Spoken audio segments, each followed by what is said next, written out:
Hello students, in this lecture I will guide you about the circular linked list and its creation. So let us see. A circular linked list is a list in which the last node or the tail node does not contain the value null, but it contains the address of the first node of the linked list. As we have seen in the singly linked list, the next field of the last node contains the value null, means it is the last node. But in the circular linked list, no node is the last node. Or we can say that after the last node, we again come to the first node. It means the last node contains the address of the first node. Actually, there is no head or rear node in the circular linked list, but just for the programming purpose or the programming convenience, we use either a head node or a rear node. In this explanation, in this illustration, we use the pointer rear, which points to the last node. Therefore, it is named as rear. A circular linked list can be thought of as, so for example, in the following diagram, we have seen there are 4 nodes, 10, 20, 30 and 40. These are the values that contains on the 4 nodes.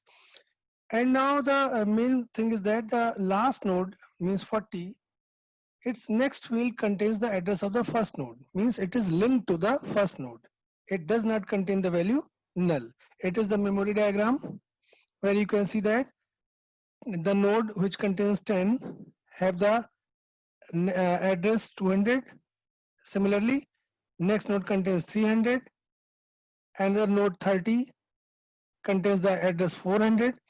But the last node, which contains the value 40, doesn't have the value null in its next field, but it has the value 100, which is the address of the first node. It contains the 100, which is the address of the first node. In the singly linked list, this field contains null, but in the circular linked list, this field is not null. So it is the difference between singly linked list and circular linked list.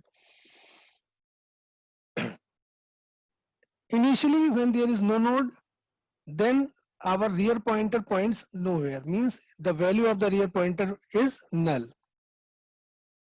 For creating the circular linked list, we have to start from the first node. So first of all, we have to create a node using the malloc function. As you can see, p is equal to node star malloc size of node. When this code runs, a node is created and its location is copied to the pointer variable p.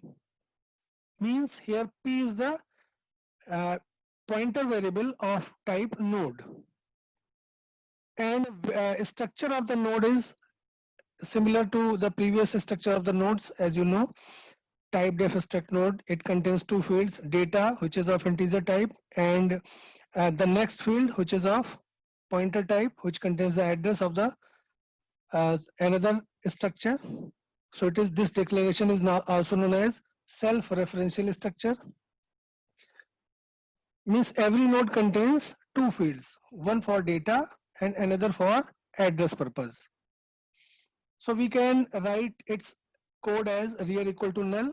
We initialize the pointer rear as a null, and then we write the code to create a new node. P is equal to node star malloc size of node. Then we assign some value to its data field. For example, we have assumed 10. So when this code runs, the structure created in the memory is like that. There is a node which contains the value 10, it's a data field. Its location is 100, which is copied to the p, means p points to the location 100. Now the only thing that is remaining is we have to declare this node as a rear node, because it is the only node, and it is since it is the only node, therefore it is the first node as well as it is the last node. And we know in the circular linked list that the last node is always connected to the first node. Since this node is both first and last node, therefore this node is connected to itself. So this is also the rear node, and it contains the value 100, which is the address of itself, means it is linked to itself. Now the code can be summarized as rear equal to null. initially rear is null, then we create a node and then we input the value for its data from the user. Now if rear is equal to null, और ये rear कब null होगा? केवल first time जब पहला node create होगा तभी rear null होगा. तो जब पहला node create किया है तो वही हमारा last node भी होगा, इसीलिए p की वैल्यू को हमने rear में असाइन कर दिया. मींस p और rear दोनों एक ही जगह पॉइंट कर रहे हैं और इसको खुद से ही लिंक कर देना है. Means p arrow next is equal to p. Means p की नेक्स्ट फील्ड में p का ही एड्रेस आ गया, ये खुद से ही लिंक हो गया. क्योंकि पहला नोड है और आखिरी नोड भी है तो ये दोनों लिंक हो गए. तो ये फर्स्ट नोड हमारा क्रिएट हो गया. जब फर्स्ट नोड क्रिएट हो जाएगा तो अब हमें second node, third node, fourth node इस तरह अटैच करना पड़ेगा और हमें पूरी सर्कुलर लिंक लिस्ट बनानी पड़ेगी. तो फर्स्ट नोड के बाद जब हम सेकंड नोड क्रिएट करेंगे तो उसके दो मेथड हैं. या तो इस जो फर्स्ट नोड अभी हमने क्रिएट किया है, या तो उसके रियर साइड में, रियर साइड मींस उसके राइट साइड में हम नए नोड को अटैच करेंगे, मींस सेकंड नोड को अटैच करेंगे, या फिर हम उसके लेफ्ट साइड में यानी कि फ्रंट साइड में हम नोड को अटैच करेंगे. Means there are two methods. either we can attach the new node, means second node, to the rear side of the first node or to the front side of the first node. Whichever procedure we will follow, we get the circular linked list. So let us see these two procedures one by one. So first of all, we study about the insertion at the rear end. If this is the node, which is the first node, this side, if we attach the node in this side, means it is the front of this node. If we attach the new node at this side, means right side, means it is the rear end of the first node. So step one is create new node. अगर हमें दूसरा node create करना है तो सबसे पहले हमें उसको क्रिएट करना पड़ेगा.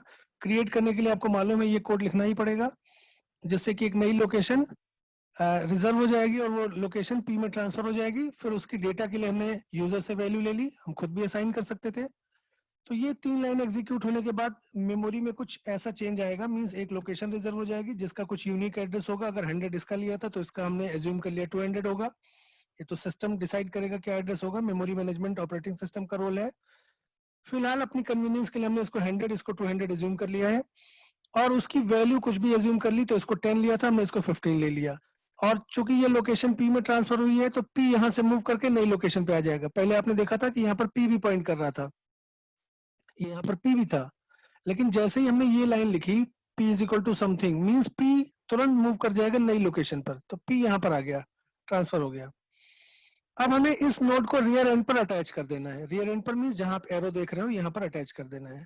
तो अटैच करने का नेचुरल तरीका क्या होगा? सबसे पहले हम क्या करेंगे, हमें जो लग रहा है कि इसकी नेक्स्ट फील्ड में, रियर की नेक्स्ट फील्ड में रियर को इसको इससे अटैच कर दें. मींस रियर की नेक्स्ट फील्ड में p का एड्रेस स्टोर कर दें. तो rear arrow next is equal to p. Means ये 200 यहाँ कॉपी कर दें. ये देखिए 200 कॉपी हो गया. जैसे 200 कॉपी हुआ मींस ये लिंक यहाँ एस्टेब्लिश हो गया. अब एक ही चीज और बची है कि चूंकि इसको सर्कुलर बनाना है तो इस नए नोड की नेक्स्ट फील्ड को इस पुराने नोड से लिंक कर देना है. मींस p की नेक्स्ट फील्ड में रियर का एड्रेस डाल दें. ये p की नेक्स्ट फील्ड में हमने रियर से अटैच कर दिया. Means p arrow next is equal to rear. ये ऐसा कुछ हो जाएगा. अब ये सर्कुलर शेप में आ गया कि हम यहाँ से यहाँ और यहाँ से यहाँ मूव करते हैं. लेकिन एक चीज हम और करनी पड़ेगी, चूंकि ये पहला नोड था तो यही रियर था, लेकिन अब दूसरा नोड हमने अटैच कर दिया. मींस अब ये रियर नोड हो गया, क्योंकि अगर रियर साइड पे हमने एक और नोड अटैच कर दिया मींस रियर यहाँ से शिफ्ट होकर यहाँ आ जाएगा. मींस अब ये जो नया नोड है ये नया रियर नोड बन जाएगा. तो एक लाइन हमें और लिखनी पड़ेगी, rear is equal to rear arrow next. या हम ये भी लिख सकते हैं कि rear is equal to p, कि p की वैल्यू ही रियर में ट्रांसफर हो जाए. तो ये रियर यहाँ मूव कर जाएगा. अब इसको हम देखिए, ये था, इसी को हमने सिस्टमेटिकली डायग्राम को अगर ड्रॉ करें तो ऐसा बना सकते हैं. मींस सेकंड नोड हमारा सक्सेसफुली अटैच हो गया. अब सेकंड नोड तो अटैच हो गया. अब हमें इसको चेक करना है क्या थर्ड नोड भी इस पे अटैच हो सकता है. अगर थर्ड नोड भी इसी प्रोसीजर से अटैच हो जाएगा तो मींस हमारा मेथड करेक्ट है. अदरवाइज हमें अपने मेथड में कुछ चेंजेस करने पड़ेंगे. तो हमने ये कोड की समरी थी जो अभी हमने देखा है. देखिए आपको ये जो तीनों स्टेप थे उन तीनों स्टेप को हमने समराइज कर दिया कि पहले इन 3 लाइन से हम नोड नया क्रिएट करेंगे, फिर इन 3 लाइन से हम पॉइंटर को सेट कर लेंगे, सारी लिंकिंग कर लेंगे. अब इसको चेक करते हैं कि अगर ये प्रोसीजर करेक्ट होगा तो थर्ड नोड भी इस प्रोसीजर से सक्सेसफुली अटैच हो जाएगा, थर्ड नोड. अदरवाइज अगर कोई गलती हुई तो हम अपने कोड में कुछ चेंजेस कर लेंगे. Now try to attach the third node with the same logic. अब हमने देखिए 3 लाइन एग्जीक्यूट की, मींस मेमोरी में चेंजेस आ गए, यानी कि ये हमारा नया नोड रिजर्व हो गया, इसकी लोकेशन आ गई पी में। सपोज करिए इस बार पी की वैल्यू 300 थी, तो जैसे पी में नई location I, P rear node से जंप करके यहाँ आ गया न्यू लोकेशन पर। अब नेक्स्ट हमें क्या करना है, रियर के नेक्स्ट को पी से अटैच करना है, तो ये रियर के नेक्स्ट को यहाँ से अटैच कर दिया, मींस रियर नोड को नए नोड के साथ अटैच कर दिया, यानी कि रियर की नेक्स्ट फील्ड में हमने पी का एड्रेस रख दिया, तो ये 300 मींस ये लिंक हो गया। अब नेक्स्ट हमारी लाइन एग्जीक्यूट होगी, P arrow next is equal to rear, क्योंकि अब पी की नेक्स्ट फील्ड में रियर का एड्रेस। लेकिन जैसे हमने ये लाइन एग्जीक्यूट की, हमें ये फील हुआ कि ये हमने कुछ कोडिंग गलत कर दी। सेकंड नोड तो सक्सेसफुली अटैच हो गया था, लेकिन थर्ड नोड में अगर हम ये लाइन लिखते हैं p is equal to p arrow next is equal to rear, तो हमारा थर्ड नोड सेकंड नोड से अटैच हो जाएगा, जबकि हमें इसको थर्ड नोड को हमें फर्स्ट नोड से अटैच करना था, ये हमारा इससे अटैच होना चाहिए, तभी तो एक सर्कल बनेगा। अब ये सर्कल नहीं बना, यहाँ से यहाँ आएंगे, यहाँ से यहाँ आएंगे, फिर यहाँ से हमें यहाँ जाना चाहिए, लेकिन ये यहाँ ले जा रहा है, मीन्स इस लाइन में कुछ हमारे फॉल्ट है, यानी कि ये लिंक हमारा गलत हो गया, इसमें कुछ चेंजेस करने पड़ेंगे। these two lines need some modification. Correct जो हमारा है वो आपको देखिए ग्रीन कलर से हमने शो कर दिया। एक्चुअली ये लास्ट जो अभी न्यू नोड हमारा है, ये फर्स्ट नोड 100 वाली लोकेशन से अटैच होना चाहिए। तो हम वापस जाके अपने कोड को रिवेलुएट करते हैं। हमने देखिए यही कोड लिखा था स्टार्ट में, अब इसमें देखिए ये दो लाइन ही कुछ गड़बड़ कर रही हैं, तो इनको देखिए क्या क्या चेंजेस होंगे। अब देखिए जब भी नया नोड आएगा, तो नए नोड को हमेशा इस वाले जो एग्जिस्टिंग फर्स्ट नोड है उससे अटैच करना पड़ेगा, यानी कि थर्ड आया तो ये फर्स्ट वाले से अटैच होगा, ना कि सेकंड नोड से अटैच होगा। अब इसमें आप देखिए कि अगर ये फर्स्ट अटैच होगा, तो फर्स्ट का जो एड्रेस है वो हमेशा रियर की नेक्स्ट फील्ड में होता है। देखिए इसका एड्रेस 100 है और इसी से इसको लिंक करना है, और ये एड्रेस हमेशा कहाँ मिलेगा, हमें रियर की नेक्स्ट फील्ड में मिलेगा। तो इसके लिए हमें क्या करना होगा कि सबसे पहले हमें रियर की नेक्स्ट फील्ड में जो भी वैल्यू पड़ी है उसको हमें यहाँ से कॉपी करके पी की नेक्स्ट फील्ड में स्टोर कर देना चाहिए, जिससे ये इससे लिंक एस्टेब्लिश हो जाए। तो देखिए हमने कॉपी कर दिया 100 को यहाँ पर, और 100 को यहाँ कॉपी करने का मीनिंग क्या हुआ कि the value of the rear arrow next is copy to the p arrow next. ये 100 यहाँ कॉपी हो गया, इसका मीनिंग क्या हुआ, हम कोडिंग में कैसे लिखेंगे कि rear arrow next is transfer to p arrow next, तो 100 यहाँ ट्रांसफर हो जाएगा। जैसे ही 100 यहाँ ट्रांसफर होगा, ये लिंक यहाँ से एस्टेब्लिश हो जाएगा कि जब यहाँ पर 100 का एड्रेस है, तो यानी कि ये 100 वाले नोड से उस नोड से जुड़ गया जिसका लोकेशन 100 है, जिसका एड्रेस 100 है। अब हमें रियर नोड को इस नए नोड से अटैच करना है, सिंपल। तो हमने रियर की नेक्स्ट फील्ड में पी रख दिया, पी का वैल्यू स्टोर करा दिया, मींस 300 रख दिया। 300 होते ही ये देखिए इससे लिंक हो गया। अब आप देखिए यहाँ से यहाँ जाएंगे, यहाँ से यहाँ जाएंगे, और फिर यहाँ से यहाँ मूव कर जाएंगे। अब ये हमारा सर्कुलर हो गया, 1 to 2, 2 to 3, देन 3 to 1। अब चूंकि थर्ड नोड अटैच कर लिया, तो एक लास्ट जो इंस्ट्रक्शन रहेगा एग्जीक्यूट कराने के लिए कि हमें रियर को शिफ्ट करके इस लास्ट नोड पे लाना है। तो हमने या तो रियर इक्वल टू पी लिख देंगे या rear is equal to rear arrow next लिख देंगे। तो देखिए रियर यहाँ मूव कर गया। अब इसको अगर हम सिस्टमेटिकली ड्रॉ करें तो ये कुछ ऐसा शेप बन जाएगा। तो जहां पर हमने पिछली बार ये इसको लाइन को पहले लिखा था, इसको बाद में लिखना पड़ेगा, और पी एरो नेक्स्ट में अब रियर एरो नेक्स्ट का एड्रेस ट्रांसफर करना पड़ेगा। अब हमारा कोड ठीक है, अब इसे हम इजिली अटैच कर सकते हैं। Fourth node, fifth node, sixth node, जितने भी नोड हैं, अब ये सारे सक्सेसफुली कनेक्ट हो जाएंगे। तो ये फाइनल हमारा कोड रहा। इसी तरह हम अगले नोड को भी अटैच कर सकते हैं।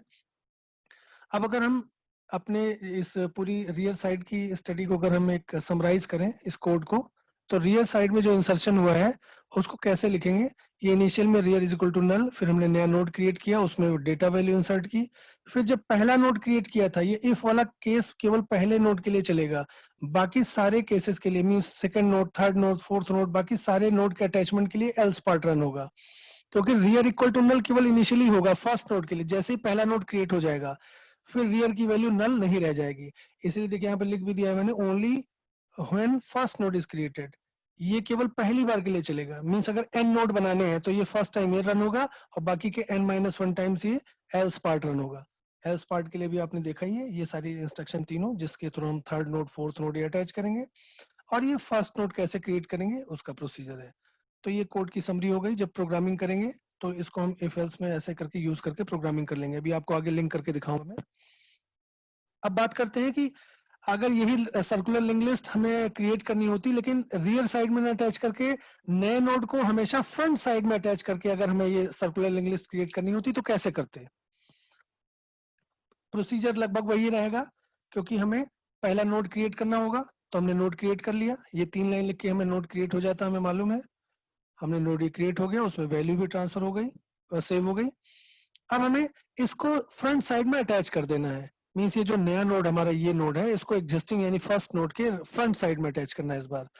तो लॉजिकली आपको देख ही पा रहे हो, अगर नेचुरली अगर आपको करना होगा तो आप क्या करोगे, पी के नेक्स्ट फील्ड में रियर का एड्रेस सेव कर दोगे, तो ये इससे लिंक हो जाएगा।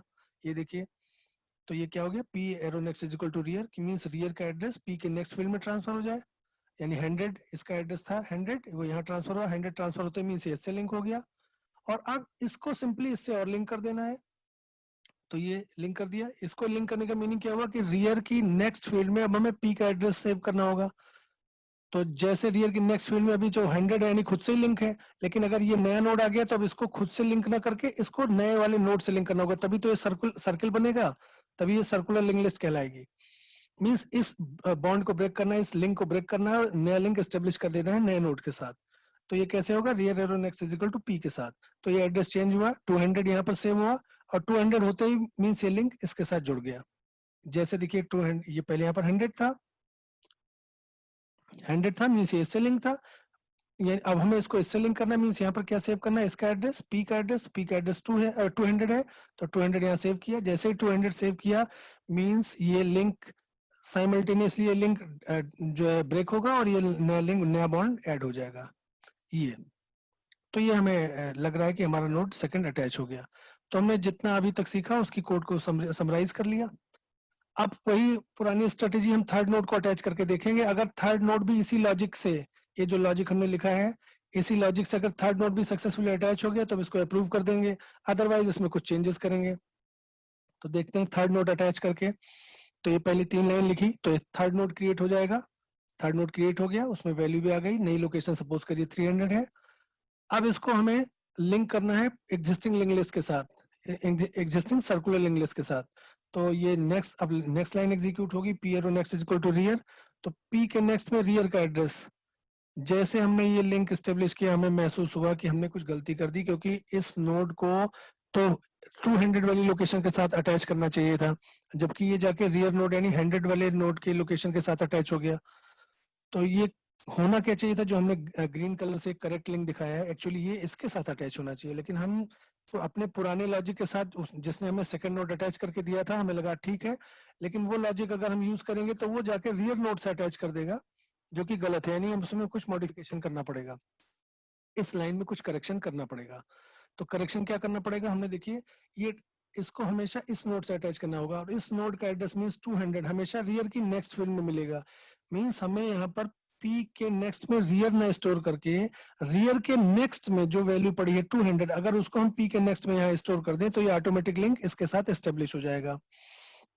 ये हमें जब इसको हमने एनालाइज किया तो हमें मालूम हुआ कि p arrow next is equal to rear arrow next लिखना चाहिए। नेक्स्ट लिखते ही 200 इसमें कॉपी हो गया, और 200 कॉपी होते ही ये लिंक इसके साथ जुड़ गया। अब ये हमें लग रहा है कि करेक्ट है, और है भी। अब नेक्स्ट लाइन एग्जीक्यूट करेंगे, rear arrow next is equal to p. क्यों, क्योंकि इसको अब रियर वाले को इस नए नोड के साथ अटैच करना है, ये वाला जो लिंक है इसको ब्रेक करना है और इसको इस नए नोड के साथ लिंक करना है।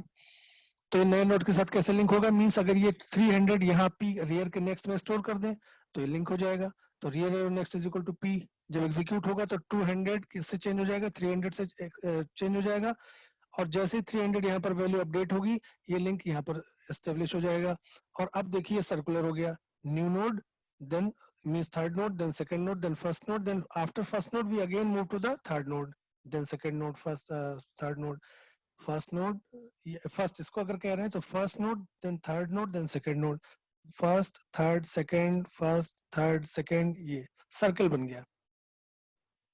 तो ये हमारा करेक्ट कोड हो गया, मींस हमें चेंज करना पड़ा, जहां हमने p arrow next is equal to rear लिखा था वहां हमें लिखना चाहिए actually p arrow next is equal to rear arrow next. तो सिमिलरली हम इसमें और नोड भी अटैच कर सकते हैं। अच्छा देखिए फ्रंट साइड में जब भी हमने अटैच किया तो देखिए रियर की वैल्यू नहीं चेंज हो रही। जब हमने रियर साइड में अटैच किया था, जब भी हम नया नोड अटैच करते थे तो रियर को हमें मूव करना पड़ता था, लेकिन जब हम फ्रंट साइड में अटैच करेंगे तो रियर को चेंज करने की रिक्वायरमेंट नहीं होगी। इस कोड को अगर हम समराइज करें तो ऐसे लिख सकते हैं, ये सिमिलरली जैसे लास्ट टाइम हमने लिखा था, केवल फर्स्ट नोड के लिए एग्जीक्यूट करेगा और बाकी सारे सेकंड, थर्ड, फोर्थ, फिफ्थ जितने भी आगे के नोड होंगे उन सबके लिए 2 लाइन एग्जीक्यूट होंगी और ये मींस एल्स एग्जीक्यूट होगा। इफ केवल एक बार एग्जीक्यूट होगा फर्स्ट नोड के लिए और बाकी सारे n-1 नोड्स के लिए एल्स पार्ट एग्जीक्यूट होगा, हमारी लिंक लिस्ट क्रिएट हो जाएगी। अब बात आती है इसकी प्रिंटिंग की, क्योंकि इसकी प्रिंटिंग भी स्लाइटली ट्रिकी है। उसका रीजन है, अभी आपको समझाता हूँ कि कैसे आपको लग रहा होगा कि प्रिंटिंग तो हमने सिंगली लिंक लिस्ट की बड़े आराम से कर ली थी, लेकिन यहाँ थोड़ा सा इशू चेंज है। कैसे, अभी देखिएगा। अगर ये रियर नोड है, ये सपोज करिए एक आपकी सर्कुलर लिंक लिस्ट है जो आप स्क्रीन पे देख रहे हैं। अगर इसको हमें प्रिंट कराना है तो सबसे पहले हमें यहाँ से स्टार्ट करना पड़ेगा 20, फिर 15, फिर 10, क्योंकि हमने रियर इसको लिया है। रियर मीन से लास्ट नोड है, तो लास्ट नोड के ठीक बाद ही फर्स्ट नोड होगा। यानी कि हमें जो वैल्यू प्रिंट करानी होगी वो हमेशा फर्स्ट नोड से प्रिंट करानी होती है। मींस हम जो एक पॉइंटर लेंगे उसको हमेशा कहाँ सेट करेंगे, इस नोड पे जिसकी लोकेशन 300 है। और ये हमें लोकेशन कैसे मिलेगी, क्योंकि हम तो सारी चीजों को रियर के थ्रू एक्सेस कर रहे हैं। मींस हम एक पॉइंटर पी ले लेंगे जिसको इनिशियलाइज कर लेंगे रियर एरो नेक्स्ट से। ये देखिए रियर एरो नेक्स्ट से हमने इनिशियलाइज कर लिया इसको, तो पी पॉइंटर यहाँ आ गया। अब पी जहां पर भी होगा वहां का डेटा वैल्यू प्रिंट कराएंगे और पी को आगे मूव कर देंगे। कब तक मूव करेंगे, चूंकि ये सिंगली लिंक लिस्ट में तो हम बोलते थे कि पी को तब तक मूव करो जब तक पी नल नहीं हो जाए, लेकिन यहाँ नल तो है नहीं, तो ये यहाँ से जम करके यहाँ आएगा, यहाँ से जम करके यहाँ आएगा, यहाँ से फिर वापस यहाँ आ जाएगा। तो अगर हमने थोड़ा सा भी ध्यान नहीं दिया तो इनफाइनाइट लूप चल जाएगा, ये बार बार घूमता रहेगा, वैल्यू को प्रिंट कराता रहेगा। इसलिए हमें बड़े ध्यान से वैल्यू प्रिंट करानी पड़ेगी।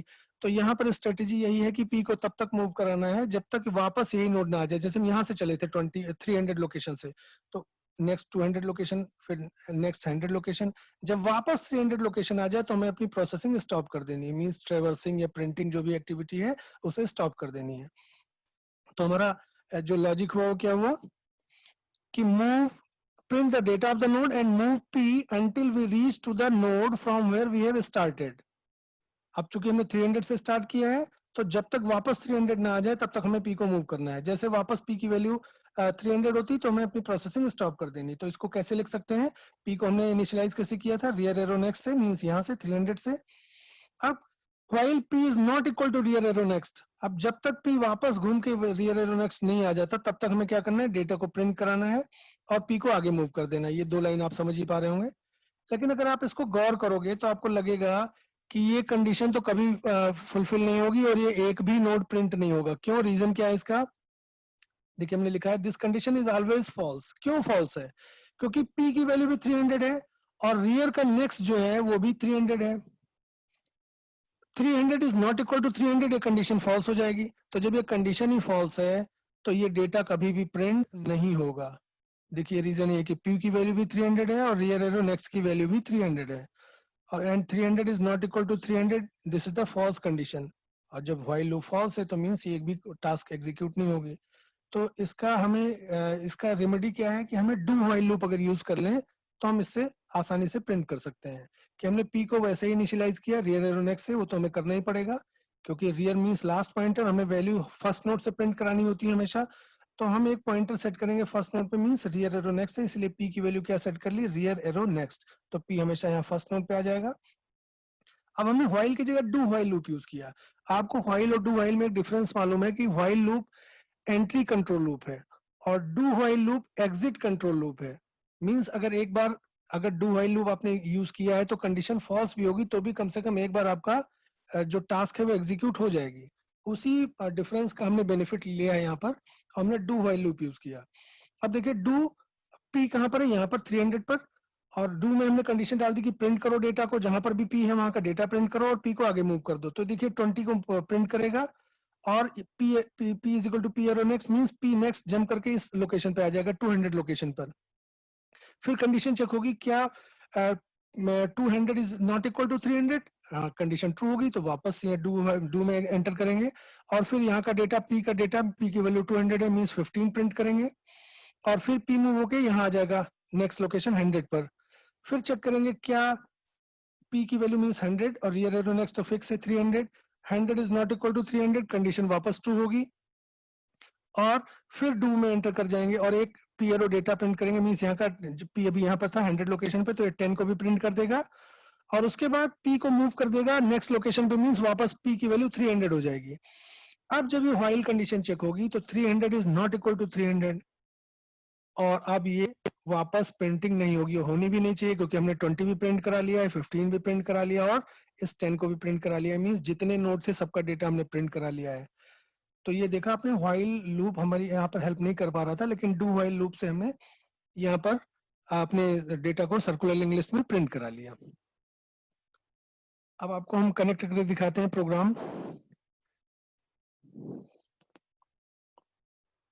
ये देखिए बोरलैंड C++ में प्रोग्राम बना रखा है, ओपन कर लेते हैं सर्कुलर लिंक लिस्ट। पहले मैं स्क्रीन शेयर कर देता हूं आपके साथ, ये न्यू शेयर।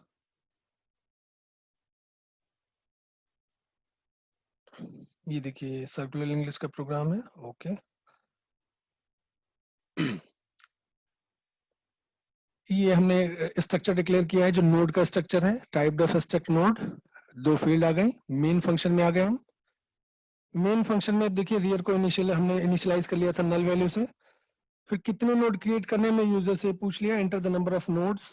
सपोज करिए n नोड क्रिएट करने, n की वैल्यू कोई 4, 5, 10 जो भी लेनी होगी रन टाइम पे ले लेंगे। अब ये क्रिएशन का लॉजिक है कि कैसे लिंक लिस्ट क्रिएट होगी। तो देखिए जितने बार हमें जितने नोड क्रिएट करने हमने उतने टाइम से एक लूप चला दिया। अब इस लूप, अगर ये n टाइम्स लूप चलेगा तो इसमें दो कंडीशन डाल दी, इफ और एल्स। इफ कंडीशन केवल एक बार रन होगी क्योंकि जब रियर इक्वल टू नल होगा तभी, और रियर इक्वल टू नल केवल फर्स्ट टाइम होगा इनिशियली, चूंकि इनिशियलाइज हमने कर रखा है रियर को नल से। तो ये फर्स्ट टाइम जब एग्जीक्यूट होगा, जब पहला नोड क्रिएट होगा उसी समय इफ एग्जीक्यूट करेगा। बाकी के लिए सारे नोड के लिए मीन सेकंड, थर्ड, फोर्थ, उसके बाद के जितने भी n-1 नोड्स हैं उनके अटैचमेंट के लिए एल्स पार्ट रन होगा। तो इफ पार्ट में देखिए क्या लिखा है, if rear is equal to null, means जब रियर जब कुछ भी एक भी नोड नहीं था, यानी जब हम फर्स्ट नोड क्रिएट करने जा रहे हैं तो हमने नोड क्रिएट किया, उसका एड्रेस पी में स्टोर कर लिया, और चूंकि यही नोड पहला यही आखिरी है तो हमने इसी पी की वैल्यू को रियर में भी असाइन कर दिया, मींस इसी नोड को रियर नोड भी मान लिया, चूंकि यही फर्स्ट है यही लास्ट भी है, तो पी की वैल्यू को हमने रियर में भी असाइन कर दिया। फिर उस नए नोड के लिए हमने वैल्यू ले ली, उस डेटा वैल्यू एंटर करा ली और उसको p arrow next is equal to p means खुद से ही लिंक कर दिया। खुद से क्यों लिंक किया, क्योंकि ये फर्स्ट नोड है और यही लास्ट नोड है, और सर्कुलर लिंक लिस्ट में हमेशा लास्ट नोड फर्स्ट नोड से लिंक्ड होता है, तो हमें इसी नोड को खुद से ही लिंक कराना होगा। ये नोड खुद से ही लिंक हो गया। और अगर ऐसा नहीं होगा तो ऐसा किसके लिए नहीं होगा, जब सेकंड नोड हम क्रिएट कर रहे होंगे उस समय रियर नल नहीं होगा, थर्ड नोड पे भी रियर नल नहीं होगा, फोर्थ पे भी रियर नल नहीं होगा, यानी कि आगे के जितने भी नोड क्रिएट होंगे उनके लिए रियर की वैल्यू नल नहीं होगी। तो वो सब में एल्स पार्ट एग्जीक्यूट करेगा, मींस हर बार क्या होगा, एक नया नोड क्रिएट होगा, जो लोकेशन होगी उसको पी में हम देखिए यहाँ पर ट्रांसफर कर ले रहे हैं। फिर हम नए नोड के लिए जो वैल्यू है डेटा वैल्यू वो इनपुट ले रहे हैं। फिर ये 3 लाइन आपने पढ़ी थी, ये हमने प्रोग्राम बनाया है रियर साइड के अटैचमेंट के लिए। सिमिलरली आपका होमवर्क है कि आप इसको फ्रंट साइड के अटैचमेंट के लिए बनाना। तो आपको मालूम है ये 3 लाइन चेंज हो जाएंगी। आपने देखा था फ्रंट और रियर में ये 3 लाइन का डिफरेंस आ रहा था, ये लास्ट वाली लाइन नहीं आएगी और बाकी की 2 लाइन ये कॉमन ही थी दोनों में। आप पुरानी जो अभी स्लाइड्स हमने देखी है उनको दोबारा चेक करिएगा तो आपको महसूस होगा कि ये दो हमें लाइन वही हमारी है पुरानी, जिनको ये फ्रंट के लिए भी और रियर के लिए भी। पर रियर में क्या होता है, ये थर्ड लाइन और एग्जीक्यूट हो जाती है क्योंकि हमें रियर को मूव कराना पड़ता है। और जब आप फ्रंट के लिए बनाओगे तो ये रियर इक्वल टू पी लिखने की जरूरत नहीं पड़ेगी क्योंकि उसमें रियर चेंज नहीं होता जब फ्रंट साइड में हम अटैच करते हैं। अब ये तो अटैच हो गया, सारे नोड इस तरह के करके करके n टाइम्स लूप चलेगा और ये सारे नोड्स अटैच हो जाएंगे। अब बात आती है प्रिंटिंग की कि मेमोरी में क्रिएट हो जाएगी लिंक लिस्ट, लेकिन हमें कैसे दिखेगी, हमें तो जब स्क्रीन पे दिखेगी तो हमें मालूम होगा कि वो link list circular link list successfully create हुई या नहीं हुई है। तो ये प्रिंटिंग का लॉजिक है, हमने प्रिंट करा दिया, पी को इनिशियलाइज कर दिया रियर और नेक्स्ट से, और डू का लूप यूज कर लिया, डू व्हाइल लूप यूज कर लिया। ये अभी आपको मैंने समझाई दिया, इसको दोबारा बताने की मेरे ख्याल से जरूरत नहीं होगी। ये एक लाइन है, 3 लाइन लिखी हमने फॉर लूप लगा के, इसको अभी हमने फिलहाल कमेंट में डाल रखा है। अभी आपको एक बार रन करा के दिखाता हूँ, फिर इसको भी ओपन करके रन करा के दिखाऊंगा, उससे आपको ये रियलाइज होगा कि ये सर्कुलर लिंक लिस्ट है कि नहीं है। तो पहले हम इसको कंपाइल करते हैं, कोई एरर नहीं है ना कोई वार्निंग है। अब इसको हम रन कराते हैं। ये हमारी स्क्रीन है, इसको भी आपके साथ शेयर करता हूँ, शेयर। देखिए enter the number of nodes, कितने नोड क्रिएट करने हैं, सर्कुलर लिंक लिस्ट हो या लिंक लिस्ट हो या डब्ल्यू लिंक लिस्ट हो, उसमें आपको बताना पड़ेगा ना कितने नोड आप लेना चाह रहे हो। सपोज करें 5 नोड ले लिए, तो ये सबकी वैल्यू हमें इनपुट करानी पड़ेगी। सपोज 12, 15, 7, 19, 25। तो ये देखिए हमारी लिंक लिस्ट क्रिएट हो गई।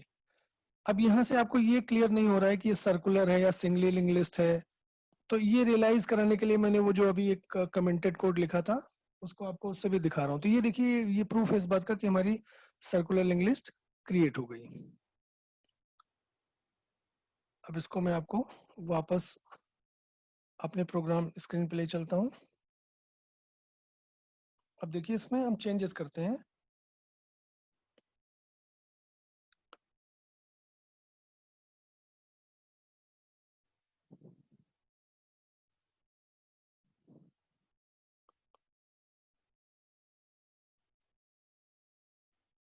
ये हमारी प्रोग्राम स्क्रीन है।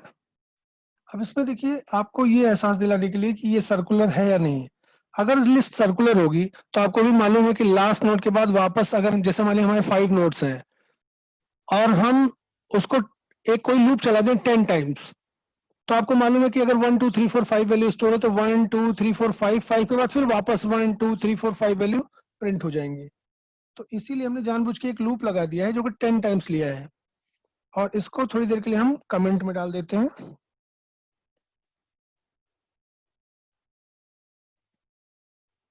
ये कमेंट कर दिया, ये पी को इनिशियलाइज कर लिया रियल और नेक्स्ट से, और फिर एक लूप चला दिया। अब हम अभी देखिएगा 5 नोड लेंगे रन टाइम पे, और इसको जानबूझ के इसलिए 10 टाइम्स रन कराया कि आपको दिखाऊंगा कि वैल्यू कैसे रिपीट हो रही है। फिर ये वही वैल्यू को प्रिंट कराएंगे। देखिए प्रोजेक्ट कंपाइल, ठीक है। अब इसको हम रन कराते हैं। ये नई स्क्रीन भी आपके साथ शेयर करता हूं मैं। ये enter the number of node, मैंने हमने 5 ले लिए। Enter the 1 2 3 4 and then 5। अब देखिए ये लूप 10 टाइम्स चला, तो 1 2 3 4 5, और 5 के बाद देखिए वापस ये कनेक्टेड चूंकि फर्स्ट नोड से, तो देखिए फिर 1 फिर 2 फिर 3 फिर 4 फिर 5। ये इस बात को शो कर रहा है कि हमारी लिंक लिस्ट कैसी है, सर्कुलर लिंक लिस्ट है। अगर ये सिंगली लिंक लिस्ट होती तो ये रिपीटिशन कभी नहीं होता। तो यानी कि मेमोरी में कैसे है, लास्ट नोड फर्स्ट से लिंक्ड है, तो ये ऑटोमेटिक वहां चले गए।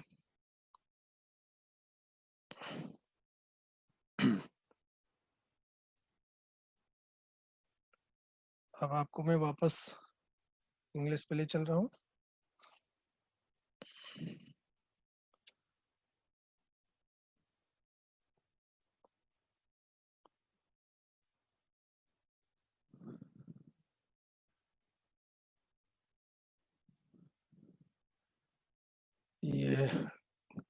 ये हमारा प्रोग्राम आपने चेक कर लिया। मेरे ख्याल से आपको समझ में आ गया होगा। Thank you for watching. और अगर कोई सजेशन है तो आप जरूर दीजिएगा, और एक रिक्वेस्ट है कि इसको लाइक करिएगा, सब्सक्राइब करिएगा, अपने फ्रेंड्स के साथ शेयर करिएगा। So thank you for watching. Thank you.